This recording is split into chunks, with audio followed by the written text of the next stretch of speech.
நேர்களே, இப்போ பீகாருடைய முடிவு வந்தாச்சுப்பா. அதுல வெற்றி உறுதியாயிட்டு, அதுல எந்த டவுட்டும் இல்லை. இப்போ அடுத்த கேள்வி, நீ பீகாரை பத்தி பேசி வேலை கிடையாது. ஒரு 3 ஸ்டேட் ரொம்ப முக்கியமான ஸ்டேட்டுங்க. இந்தியாவிலே ரொம்ப முக்கியமான ஒரு ஸ்டேட். ஒன்று உத்தரப்பிரதேசம், மற்றொன்று தமிழ்நாடு, அடுத்து மேற்கு வங்கம்.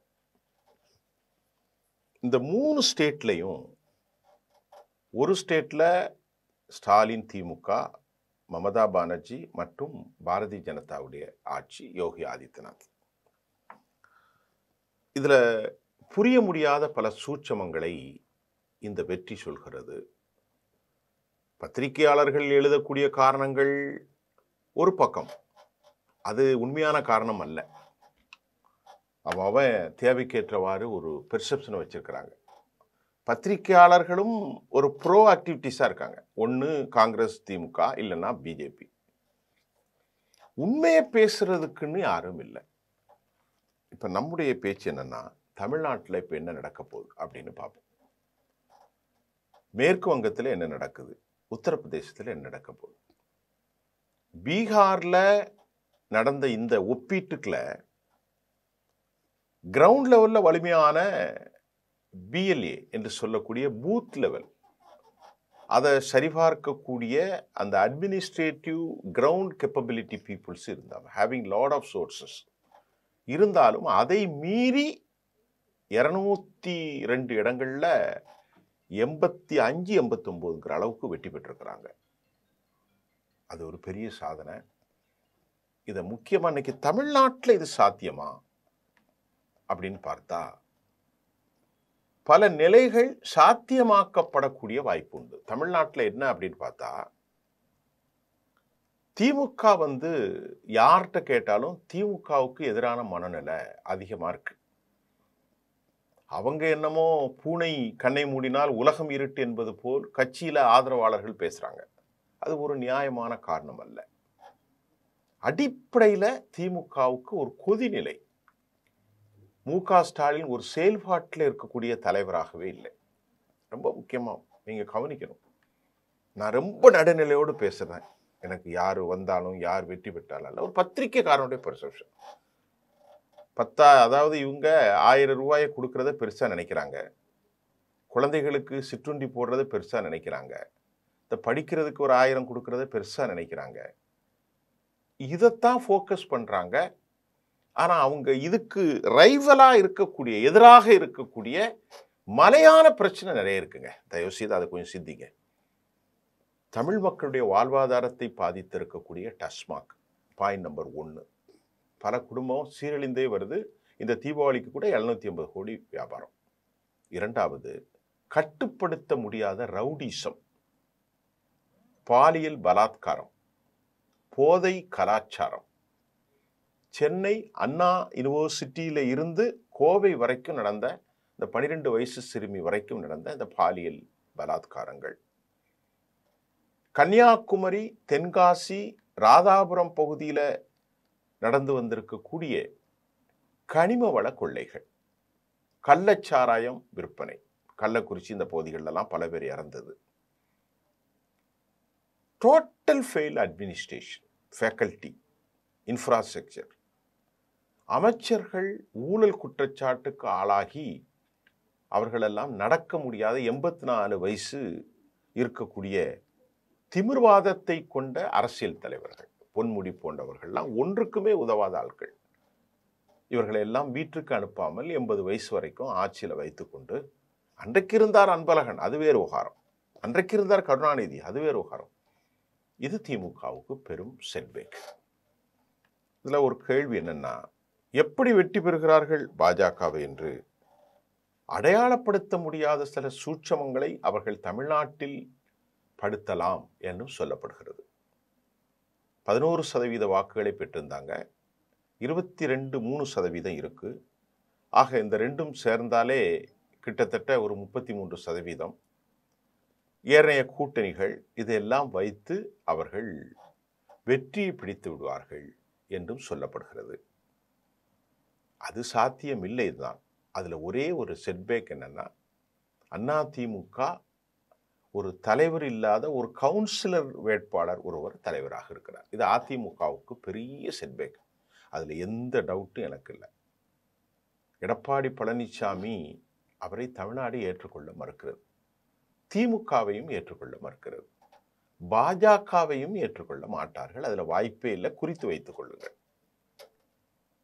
இன்னைக்கு கூட நாம் பல பகுதிகளில் பார்க்குறோம். திமுகவுக்கு எதிரான மனநிலை பயங்கர கொதிநிலையில் இருக்கு. சரிங்க, அடுத்து எடப்பாடியா? அதை பற்றி யாரும் பேச்சில்லை. அப்போ ஒரு ஃபேவரைட்டாக வரணும் இல்லை? வடக்கு தமிழ்நாட்டில் பல பகுதிகளில் கேட்டிங்கன்னா பாஜகவை யாருக்குமே தெரியல. அது சித்தாந்தம் கொண்ட காங்கிரஸ் வேட்பாளர்கள், காங்கிரஸ் கட்சிக்காரர்கள் தென்னிந்தியாவில் தென் மாவட்டங்களில் அப்படியே காங்கிரஸிலிருந்து ஜம்ப் ஆயிட்டாங்க. ஜம்பாக எங்கே வந்துட்டாங்க? இப்போது பெரும்பான்மையாக தென் மாவட்டங்கள் தூத்துக்குடி, கன்னியாகுமரி, திருநெல்வேலி, தென்காசி, இங்கெல்லாம் காங்கிரஸ் வலுவாக இருந்தது. அவங்க எல்லாரும் மாறி இந்த பக்கம் வந்துட்டாங்க பிஜேபிக்கு. இப்போ பிஜேபிக்கு செட்பேக் ஒன்று தான். அண்ணாமலை எடுத்தது தான் செட்பேக். அவர் அளவுக்கு ஒரு வைப்ரண்ட் லீடர் கிடையாது. அவர் அளவுக்கு ஒரு தேசிய பேச்சாளர் கிடையாது. இவருக்கு தெரிஞ்சதை வேறு வித லாபியை பண்ணிக்கிட்டு இருப்பார் நேனா நாகேதன். அது பிஜேபிக்கு செட்பேக். இப்போ என்னன்னா, பிஜேபி அவருடைய இயற்கையான ஓட்டு ஒரு 5% தான். 3.5லேருந்து 5 தான். இந்த 11 என்பது கூட நம்புறதற்கு கொஞ்சம் மறுப்பு தான். இந்த 11 வந்திருக்குன்னா அவங்க வழக்கமாக இருக்கக்கூடிய கன்னியாகுமரி, தூத்துக்குடி, கன்னியாகுமரி, கோவை போன்ற பகுதிகளெல்லாம் விட்டு தமிழ்நாடு முழுவதும் பரவலாக இருக்கணும். அப்படி ஒரு பரவலாக பிஜேபிக்கு ஒரு ஃபேவரைட்டான காற்று இல்லை. இருந்தது மாதிரி ஒரு மித்து உருவாக்கப்பட்டது. சில குழுக்கள் அண்ணாமலைக்கு ஆதரவாக இளைஞர்கள் மாறினார்கள். கொங்கு மண்டலத்தில் மாறினாங்க. இன்னும் ஆர்எஸ்எஸ் தாக்கம் பகுதியெல்லாம் மாறினாங்க. இப்போ அதுவும் டைவர்ட் ஆகிட்டு, அதுவும் இப்போ டிவியேட் ஆகிட்டு, அதுவும் இப்போ இந்த டிஸ்ட்ராக்ஷன் அழிவு நிலைக்கு போயிட்டு. ஆகவே பிஜேபி செட்பேக் குறித்து வைத்துக் கொள்ளுங்கள். சும்மா சொல்லுவாங்க சார் எல்லாரும். அதெல்லாம் வாய்ப்பே இல்லை. அண்ணாமலையுடைய வாய்ப்பு மாதிரி நேனா நாகேந்திரனுடைய பங்கு இல்லை. இப்போ 2வது, எடப்பாடியை ஒரு தலைவராகவே ஏற்றுக்கொள்ளவில்லை. நான் சொன்ன 3 மிக முக்கியமாக சசிகலா அவர்கள் ஒரு மாபெரும் தலைவர். எல்லார்கிட்ட போய் கேட்டாலும் இப்போ சொல்லுவாங்க. எல்லார்கிட்ட கேட்டாலும் சொல்லுவாங்க. அவங்க மேலே 1008 குற்றச்சாட்டுகள் வைக்கப்பட்டது. ஆனாலும் அது புனையப்பட்ட அல்லது காழ்ப்புணர்ச்சியில் வைக்கப்பட்டது. பலர் சொல்லுகிறார்கள். அண்மையில் சந்திரலேகாவும் சொன்னாங்க, is a capable leader. Open statement has been made. she has been made. நான் சொல்லலை. நக்கீரன் அவர் கோபால் கூட சொல்லியிருந்தார், செல்வி ஜெயலலிதாவை சசிகலா அளவுக்கு யாரும் பார்க்க முடியாது. அப்போ அப்படி ஒரு சரியான தலைமை வருவதை ஆரம்பத்திலே ஆர்எஸ்எஸ் கட்டுப்படுத்தி விட்டது. அப்படி குருமூர்த்தி கட்டுப்படுத்தி விட்டார். அதுக்கப்புறம் இவர் இருக்கிறவங்கள ஓபிஎஸ்லாம் எந்த தவறும் செல்லலை, செங்கோட்டையன் எந்த தவறும் செய்யலை, எல்லாரையும் டிடிவி தினகரன் எல்லாரையும் வெளியேற்றினார். அப்போ எப்படி ஜெயிக்க முடியும்? அவர் வாய்ப்பே இல்லை ராஜா, வாய்ப்பே இல்லை. இவருக்கு போட்டியாக கொங்கு மண்டலத்தில் இருக்கக்கூடிய அண்ணாமலை அவர்கள் பெரிய கவுண்டரா சின்ன கவுண்டரா அப்படிங்கிற போட்டி போயிட்டு இருக்கு. என்ன போனாலும் இந்த முறை திமுக தோல்விக்கு ஏராளமான காரணங்கள் இருக்கிறது. ஆனால் அதை தடுப்பதற்கு வலிமையான எதிர்க்கட்சி இல்லை. அது ரொம்ப கவலை கவலை கவலை. தமிழ்நாட்டை பொறுத்தவரை ஊழல் கட்சிகள், எதிரணிகள், படுமோசமான சூழல்கள் இருக்கிறது. இது யாருக்கு கவலை? எதிர்க்கட்சிகள் கவலை. இப்போ எதிர்க்கட்சிகள் வலிமையாக இல்லாதது திமுகவுக்கு பெரிய மகிழ்ச்சி மகிழ்ச்சி மகிழ்ச்சி தான். அதில் அவங்க தொடர்ந்து ஒரு விஷயத்தை போகிறாங்க. வழி இல்லாமல் மைனாரிட்டிகள் வாக்குகள் அவர்களுக்கு செல்கிறது. வேறு வழியே கிடையாது. என்ன பண்ணுறது, போட்டுத்தானே ஆகணும் அப்படிங்கிற மாதிரி அவர்களுக்கு அது ஒரு ப்ளஸ் பாயிண்ட்டு. இந்த மாதிரி கட்சியில் இருக்கக்கூடிய சில விஷயங்கள் ப்ளஸ் பாயிண்ட்டு. ஒரு செயல்படாத தலைவராக இருக்கிறார். அவருடைய உடல்நிலை ஐயாவுடைய காரணம். இது தமிழ்நாட்டில் ஏற்பட்டிருக்கக்கூடிய நிலை. திமுக ஒருவேளை வெற்றி பெற்றால் குறித்து வைத்துக் கொள்ளுங்கள், உதயநிதி உடனடியாக பதவியேற்பார்.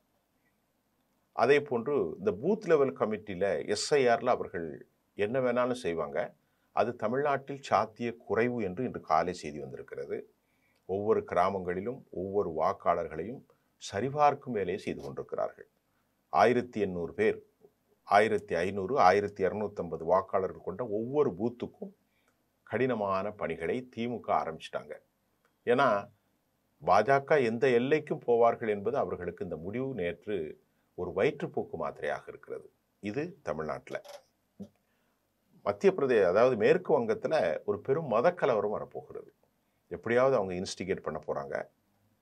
அதை இன்ஃபில்ட்ரேஷன், இன்கர்ஷன், படையெடுப்பு, ஊடுருவல் என்கின்ற அந்த வார்த்தை இப்பொழுது அறிவிச்சிட்டாங்க நேற்றைக்கு. அதனால் அங்கே பெரும் பதட்டம் வரும். சமநிலையில் நடக்கும். அங்கே இருக்கக்கூடிய கம்யூனிஸ்ட் எல்லாமே ஆர்எஸ்எஸ்ஸாக மாறிட்டான். அங்கே இருக்கக்கூடிய இடதுசாரிகள் அவ்வளோ ஆர்எஸ்எஸ்ஸாக மாறிட்டான். அங்கே ஒரு வேலை செய்யணும். நல்ல அறிவாளியாக இருந்தால் தற்போது காங்கிரஸ் கட்சி உடனடியாக கைகோர்க்கணும். யாரோடு? மமதாவோடு. அது செய்ய மாட்டாங்க. காங்கிரஸ் கட்சி ஒரு பண்ணையார் மனநிலை. அதை கடைசி வரை அழிக்கும் வரை அவர்கள் ஓயப்போவதில்லை. இது அங்கே. மூன்றாவதாக மேற்கு வங்கம். நான் டீட்டெயிலாக அடுத்த சொல்ல இதை ஷார்ட்டாக முடிச்சிடுறேன். எப்போதும் வலிமையான ஒரு இடமாக மாறி வருகிறது யூபி.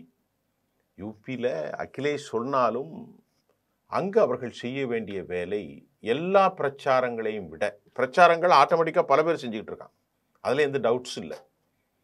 உங்களுக்கு எதிரான யூடியூபர்ஸ் இருக்கிறான், உங்களுக்கு எதிரான இருக்கிறான், அது தன்னால் போகுது. நீங்கள் போய் மக்களை சந்திக்க வேண்டியதில்லை, மக்களுக்கு போகுது. நீங்கள் செய்ய வேண்டியதெல்லாம் அகிலேஷும், அதே போன்று காங்கிரஸ் கட்சியும், அதே போன்று ஏனைய துணை குழுக்களும் களத்தில் வாக்காளர்களை ஒவ்வொரு பூத்தா அது சரி செய்யணும். இதைத்தான் அமித்ஷா செஞ்சார். இன்னைக்கு வேற வடிவில் போயிட்டார். அதை சொல்றதுல ஒன்றும் இல்லை. அவங்க இன்னும் என்ன வேணாலும் புது புது டெக்னிக்கெல்லாம் கண்டுபிடிப்பாங்க. அதை யாராலையும் தடுக்க முடியாது. இது ஒரு லெவலில் இயற்கையாக தடுக்கப்பட்டு விடும். அதுக்கப்புறம் வர முடியாது. அப்படித்தான் அது. அப்போ எஸ்ஐஆர் விவகாரம், அதைத்தான் இந்த பிஎல்ஏ கமிட்டியில் அகிலேஷ் கவனிக்க வாரா ஒரு கேள்வி எழுகின்றது. அப்படி இல்லைன்னு சொன்னால் தினமும் வெறுப்பை கக்கும். 2017 கக்கிட்டு இருந்தவர் மீண்டும் 27 வந்துடுவார், 26 வந்துடுவார். அதில் மாற்று கருத்து இல்லை. கொதிநிலை காணப்படுகிறது 2-3 ஸ்டேட்டுமே. தமிழ்நாடு அதில் ஒரு பாசிட்டிவாக இருக்குது. அங்கே திமுகவினர் இந்த கிராம ரூட் லெவலில் இருக்கிறாங்க. அதை மிஞ்சி போக முடியாது. தமிழ்நாட்டை எப்படியாவது கபலீகரம் செய்யணும்னு எதிர்பார்க்குறாங்க. அந்த கபலீகரத்திற்கு ஒரு சின்ன தடைகள் தமிழ்நாட்டில் பெரிய தடைகளாக மக்கள் மனநிலை இருக்கிறது. இந்த விஜயை பற்றி பேசுகிறதே முதல்ல தப்பு. அவர் எத்தனை சதவீதம் வாக்கு எடுக்க போகிறாருன்னு தெரியாது. பலர் யூடியூபர்ஸ் தங்களுக்கு ஏதாவது கிடைத்ததை வாங்கி கொண்டு கதை விட்டுக்கொள்வதை நாம் எப்பொழுதுமே ஸ்பெகுலேஷன் cannot be made. எதுவுமே நடக்காது, எதுவும் செய்ய முடியாது, செய்யவும் செய்யாது, செய்யவும் இல்லை, இனி செய்யவும் முடியாது. ஏன்னா அவர் எந்த தொகுதியில் ஜெயிப்பார் தெரியாது. அவருக்கு எந்த பகுதியில் வாக்கு இருக்குது தெரியாது. அவருக்கு ஒன்று சொல்லலாம், அவருக்கு வாக்கு இருக்கா, இருக்கு சார், எவ்வளோ இருக்குது அதுவும் தெரியாது. 5%, 8, 4, 3, 10, 12, 15 தெரியாது. அப்போ அது வந்த பிறகு தான் தெரியும். இப்போ ஒரு டோட்டலாக ஒரு இல்லூஷனை போக் பண்ணுறாங்க.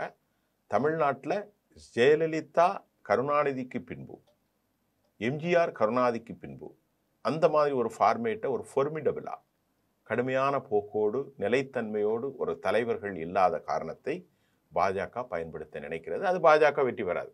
அது உறுதியாக குறிச்சு வச்சுக்கிடுங்க. எப்போனாலும் கேட்டுக்கிடுங்க. நான் சொல்கிறேன், பாஜகவுக்கு கிரவுண்ட் லெவலையும் மக்கள் வாக்களிக்கக்கூடிய வாய்ப்பில்லை, அந்த மென்டாலிட்டியும் இல்லை. ஒன்று. இரண்டாவது, எடப்பாடி ஒரு தலைவராக அவர்கள் பார்க்கல. மூன்றாவது, பெரிய ஊழல் கட்சியாக மாறிப்போன திமுக, குடும்ப கட்சியாக மாறிப்போன திமுக, செயல்பாட்டில் டோட்டல் ஃபெயிலியரான திமுக. 1000 ரூபாயும் கொடுத்து சின்ன பிள்ளைக்கு டிஃபன் கொடுத்த உடனே மக்கள் ஓட்டு போட மாட்டான். ஒவ்வொரு குடும்பமும் தாலி அறுத்து போயிட்டு இருக்கு. தினமும் எங்கே பார்த்தாலும் கஞ்சா, கொள்ளை, ரவுடிசம், ஆணவ கொலை. இதுக்கு எதிர்க்கிறதுக்கு ஒரு வலிமையான தலைமை இல்லாத தமிழ்நாட்டில் துரதிஷ்டம்தான். இதை எதிர்கொள்ள நிச்சயமாக பாஜகவாலையும் முடியாது, யாராலையும் முடியாது. ஆனால் விஜய் மேலே மக்களுக்கு ஒரு சின்ன ஒரு பார்வை இருக்கிறது. அதை எப்படி அவர் ஹேண்டில் பண்ண போகிறாருங்கிற மெச்சூரிட்டி அவர்கிட்ட இல்லை. பைத்தியக்காரத்தனமாக ஆதவ அர்ஜுனை வச்சு அரசியல் நடத்திக்கிட்டு இருக்கிறாங்க. இதுவும் உருப்படாது. ஆக மொத்தத்தில் உருப்படாத நிலைமையில் மீண்டும் இந்த உருப்படாதவர்களில் ஒரு உருப்படாதவர் வந்து விடுவாரா என்பதுதான் இன்றைய எனது பார்வை. நன்றி.